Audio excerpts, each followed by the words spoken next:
तो हेलो बच्चों, कैसे हैं बाबू? आप सभी को गुड मॉर्निंग। और आप सभी के बीच हम लेके आ गए हैं आज फिर से क्लास 10th साइंस का और केमिस्ट्री का जो वीवीआई क्वेश्चन है बाबू, बिहार बोर्ड 2026 के एग्जाम के लिए, जो कि 21 तारीख को होगा। और 100% है बाबू, आपका एग्जाम बढ़िया जाएगा। और उम्मीद है कि जो क्वेश्चन हम बताएंगे वो क्वेश्चन आपके एग्जाम में जरूर मिलेगा। और 21 फरवरी को बाबू आप सभी स्टूडेंट बढ़िया से एग्जाम देना, ठीक है। तो आज की क्लास को हम शुरू करते हैं केमिस्ट्री का वीवीआई क्वेश्चन के साथ। तो क्लास को स्टार्ट करने से पहले आप सभी स्टूडेंट हमारे चैनल को सब्सक्राइब जरूर कर लें और बाबू वीडियो को लाइक करें, कमेंट करें और चैनल को सब्सक्राइब कर लें। तो आज की क्लास हम शुरू करते हैं। पहला क्वेश्चन है बाबू आज का, सजातीय श्रेणी क्या है? उदाहरण दे। सजातीय श्रेणी क्या है? उदाहरण दे। तो सजातीय श्रेणी का परिभाषा देखेंगे हम सभी। बोला है इसमें कि सजातीय श्रेणी वैसा यौगिक की श्रेणी होती है, वैसा यौगिक की श्रेणी होती है जिसके सभी तत्व सामान्य सूत्र से व्यक्त किया जाता है। सभी तत्व को, ठीक है, सभी तत्व को सामान्य सूत्र से व्यक्त किया जाता है, सामान्य सूत्र से व्यक्त किया जाता है तथा किसी भी दो क्रमागत सदस्यों के अनुसूत्र में, दो क्रमागत का मतलब बाबू दो लगातार, ठीक है, किसी भी दो क्रमागत सदस्यों के अनुसूत्र में CH2 का, किसका बाबू? CH2 का अंतर होता है। अर्थात इस श्रेणी के सभी यौगिक में, अर्थात इस श्रेणी के सभी यौगिक में एक क्रियाशील, क्या बोल रहे बाबू? एक क्रियाशील समूह होने के कारण उसके रासायनिक गुण में समानता पाई जाती है। इसलिए बाबू, है ना, इसे सजातीय श्रेणी कहते हैं। आगे बाबू बोला है इसका नोट में उदाहरण है कि एल्केन श्रेणी के सदस्यों को सामान्य सूत्र से व्यक्त किया जाता है।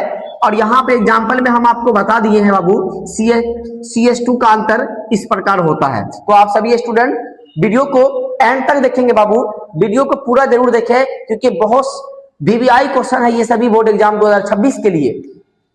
दूसरा क्वेश्चन है बाबू आपका, खनिज एवं अयस्क में अंतर। तो पहला अंतर देखेंगे हम लोग कि सभी खनिज में धातु की प्रतिशत मात्रा समान नहीं होती। सभी खनिज में धातु की प्रतिशत मात्रा समान नहीं होती, लेकिन बोला यहाँ पे सभी अयस्क में धातु की प्रतिशत मात्रा पर्याप्त होती है, यानी कि समान होती है। दूसरा है आपका अंतर में, दूसरा अंतर में है कि सभी खनिज से धातु का निष्कर्षण नहीं हो सकता।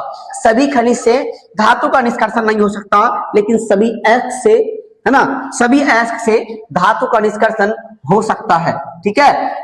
तीसरा आपका अंतर में है, तीसरा में बोला है कि सभी खनिज अयस्क नहीं होते, लेकिन, है ना, लेकिन सभी खनिज कहा गया, सभी अयस्क, क्या बोला बाबू इसमें?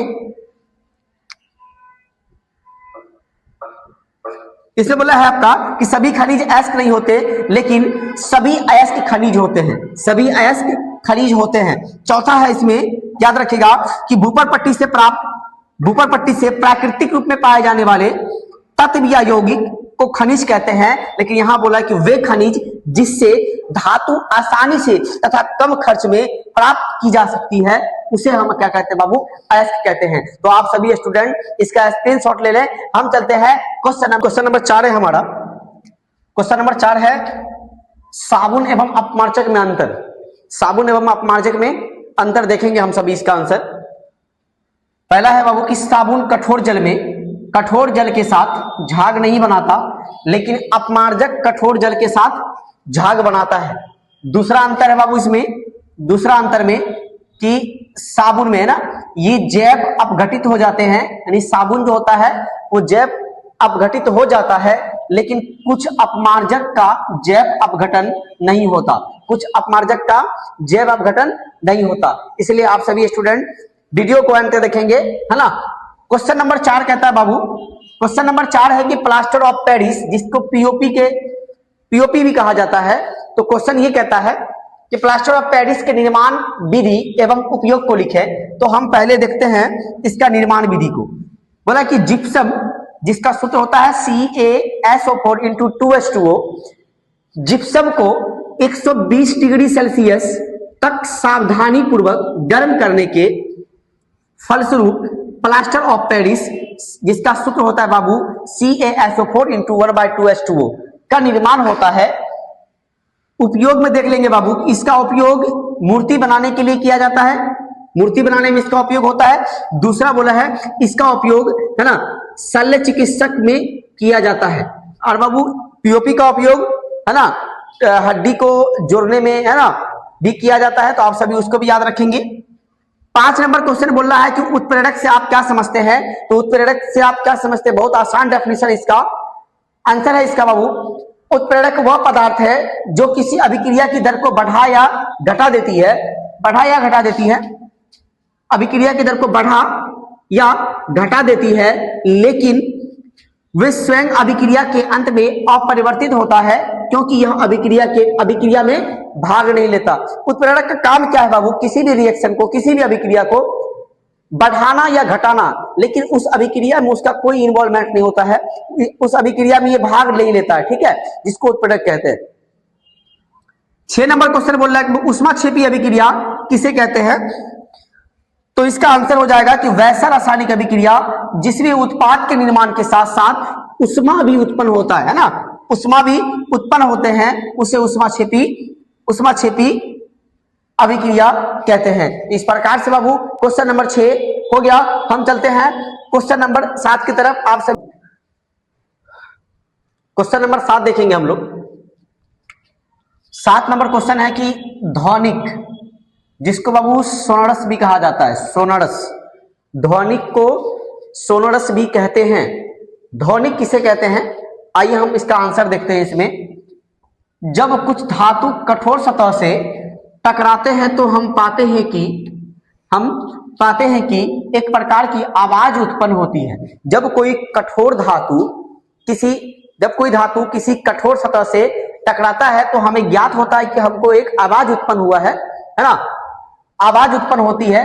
अतः जो धातु कठोर सतह से टकराकर आवाज उत्पन्न करते हैं उसे ध्वनिक यानी कि सोनोरस कहते हैं। यानी कि जो धातु कठोर सतह से टकराने के बाद आवाज उत्पन्न करे उसको बाबू हम लोग क्या कहते हैं, सोनोरस यानी कि ध्वनिक कहते हैं।